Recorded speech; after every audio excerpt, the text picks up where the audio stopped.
un docteur, non. C'est ça le travail du prophète. Un prophète doit vous localiser par rapport au temps et à l'époque. Le prophète n'est pas là que pour prophétiser. Il est là. Pourquoi ces hommes à Hollywood nous apprennent toutes ces choses? Parce que derrière cette grande machine d'Hollywood, il y a beaucoup de réalité. Ces hommes connaissent le monde spirituel plus que beaucoup de pasteurs, qui ne passent le temps qu'à faire des débats et sur la coiffure d'un homme de Dieu.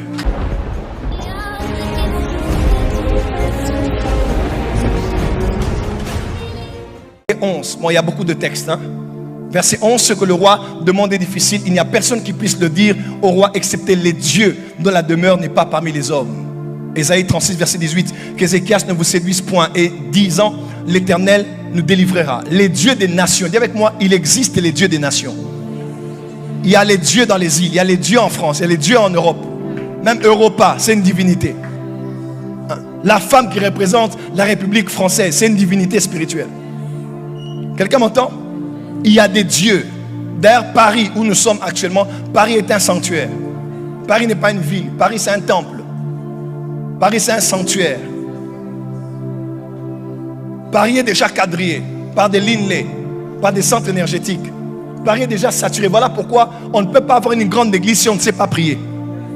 Quand tu viens à la porte dessus, ne viens pas que pour la prophétie ou pour l'enseignement. Viens pendant qu'on prie, pendant qu'on chante, parce que la louange ouvre le ciel. L'adoration ouvre le ciel. Oh, quelqu'un peut dire amen très fort. Exode 20, verset 3. Tu n'auras pas d'autre. C'est clair. Quelqu'un me suit ici? 1 Corinthiens 8, 5, 6. Car s'il y a des êtres qui sont appelés des dieux, soit dans le ciel, soit sur la terre, comme il existe réellement plusieurs dieux et plusieurs seigneurs, néanmoins, pour nous, il n'y a qu'un seul Dieu. C'est clair.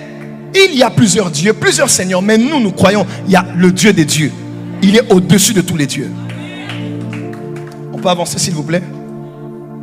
Bon, il y a plusieurs textes. Daniel 4, verset 8. Waouh, Daniel 5, 4. Daniel 4. On peut avancer. Je peux vous l'envoyer hein, par mail, il n'y a pas de problème. Rentrez. Daniel 4. Il y a plusieurs textes. Bon. Daniel 4, verset 23. Le roi a vu l'un de ceux qui veillent et qui sont saints descendre des cieux et dire abattez l'arbre.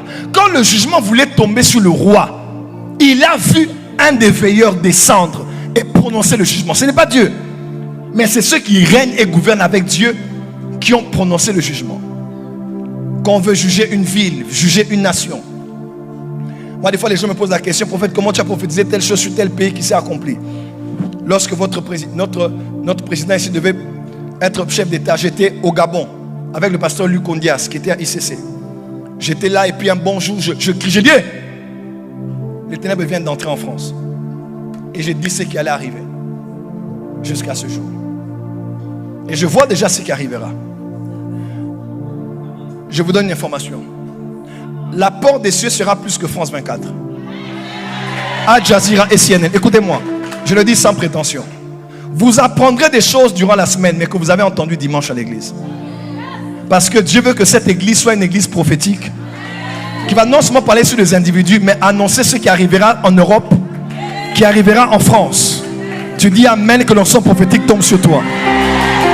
Et Dieu m'a oint pour élever une génération de prophètes en France. C'est pour cela que je suis là. Je ne suis pas là pour faire des photos au bas de la tour Eiffel. Je suis là pour te prendre toi, t'équiper, te former, t'élever et te relâcher dans la sphère d'influence de ta destinée. Veuillez vous asseoir s'il vous plaît. Et quand je vois cela, je parle avec le conseil de Dieu. Jérémie chapitre 23, pasteur Steve, il est écrit, Dieu reproche les faux prophètes en disant, si ces prophètes-là étaient dans mon conseil, ils allaient voir et entendre ma parole. Donc ils prophétisent sur la nation faussement parce qu'ils n'ont pas pris part à mon conseil. Qu'est-ce qu'il y a dans le conseil de Dieu? Il y a ces êtres. Et les prophètes des nations travaillent avec les veilleurs. Les prophètes autorités territoriales travaillent avec des veilleurs. Dieu les envoie pour communiquer la pensée sur des nations, sur le changement de la culture, changement du statut économique, changement des grands bouleversements qui vont arriver. C'est pour cela que cette série a lieu. Ne croyez pas que c'est une conférence ici. Je fais le travail du prophète. Ne dis pas que le prophète est un docteur, non, c'est ça le travail du prophète. Un prophète doit vous localiser par rapport au temps et à l'époque. Le prophète n'est pas là que pour prophétiser, il est là pour activer en vous la grâce d'écouter. De ne pas écouter que Dieu, d'écouter les signes des temps. Je peux avancer? On avance. Les fils de Dieu sont les dieux civilisateurs dans l'histoire des civilisations et en cinématographie. Les éternels que vous avez suivis. N'est-ce pas? Les hommes étaient là, ils sont venus et ils ont commencé à civiliser la terre. Sur le plan de l'agriculture, le plan de l'armement. À un moment même, ils se sont dit, est-ce que c'était bien qu'ils puissent les apprendre ces choses? Ce n'était pas précoce. Ah oui, ça c'est des choses ridicules. Le monde est en train de changer. Les nations sont en train de s'entre-déchirer. Le monde change à grande vitesse et nous, notre temps, c'est pas le... Il y a ton voisin, grandissons. Et ces grandes machines mettent des millions, des milliards même. Quand vous regardez ce que vous regardez, vous savez de quoi on parle. Éternel, c'est pratiquement ça. Ce sont des dieux civilisateurs. Ce sont des esprits qu'on envoie. Et notre civilisation a gardé les traces de leur passage. Par exemple, dans ce qu'on appelle les... Vous connaissez ces pierres? Les menhirs de Stone Age. Ok, on peut avancer. On appelle ça des structures mégalithiques. N'est-ce pas? Il y en a partout, en France, en Europe. Si on doit aller même plus loin, on peut parler de la pyramide, des pyramides égyptiennes. On peut se dire, bon c'est bon. Mais c'est quelle technologie qu'ils avaient pour travailler avec autant de précision? Jusqu'à aujourd'hui, on n'arrive pas à comprendre quelle était cette technologie pour tailler la pierre, structurer, dessiner, faire la fondation, au point où les siècles sont passés, mais ces structures demeurent. Et il n'y en a pas en Europe, il y en a chez les Amérindiens, il y en a en Amérique du Sud, il y en a partout, même au Moyen-Orient, jusqu'à ce jour. Et on se dit finalement, comment une pierre qui pèse 1 tonne peut avoir été posée sous cette forme? Par quelle force? Par quel engin? On se dit non, il y avait des êtres qui existaient.